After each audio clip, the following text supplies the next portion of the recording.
தமிழ் தேசிய கூட்டமைப்பினருடைய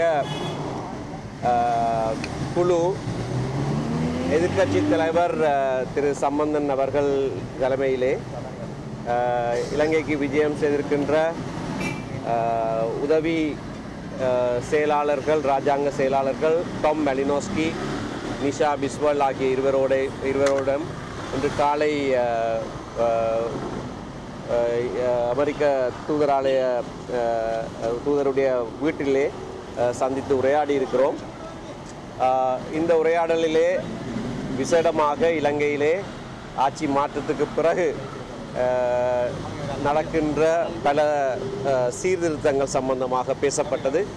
விசேடமாக அரசியலமைப்பு சட்ட விவகாரம், அத்தோடு பொறுப்பு கூறல் சம்பந்தமாக ஐக்கிய நாடுகள் மனித உரிமை பேரவையிலே அமெரிக்கா கொண்டு வந்து நிறைவேற்றிய ஆரம்ப தீர்மானங்கள், சென்ற வருடம் இலங்கை அரசாங்கத்தின் அனுசரணையோடு நிறைவேற்றப்பட்ட தீர்மானம், அதனை நடைமுறைப்படுத்துகிற சம்பவங்கள், இவை சம்பந்தமாக நீண்ட உரையாடல் ஒன்றை நாங்கள் மேற்கொண்டிருக்கிறோம்.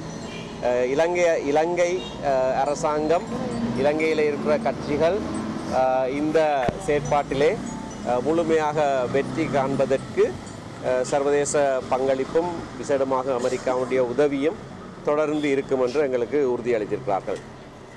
அது உதாசன அப்படி டாம் மெலினோஸ்கி සහ නිෂා බිස්වාල් සහකාර ජීවත් වන්න ක්‍රියාමාර්ගයක් හදන්නට ඇමරිකාවේ සහභාගීත්වය නිතරම තියෙන බව අපිට සාධක කරලා දුන්නා. பொறுப்புக்கூறல் சம்பந்தமாக சர்வதேசத்தின் பங்களிப்பு தொடர்பாக அரசாங்கம் சொல்லி வர கருத்து சம்பந்தமாக அரசாங்கத்துக்குள்ள வித்தியாசமான கருத்துக்கள் வருகிறதை தாங்கள் அவதானித்திருப்பதாக சொல்லியிருக்கிறார்கள். அது சம்பந்தமாக ஒரு பொறிமுறை ஒன்று உருவாக்கப்படுகிற நேரத்திலே நாங்கள் அதை பற்றி பேச முடியும். மக்களுக்கு நம்பிக்கை அளிக்கின்ற ஒரு பொறிமுறை உருவாக்கப்படுவது அத்தியாவசியம் என்பதை அவர்கள் உறுதிப்படுத்துகிறார்கள்.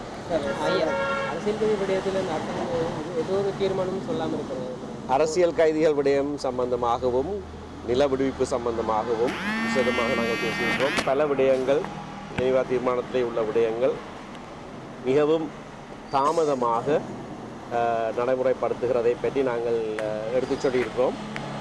அது ஏற்கனவே அவர்களுக்கும் தெரிந்த விடயம்.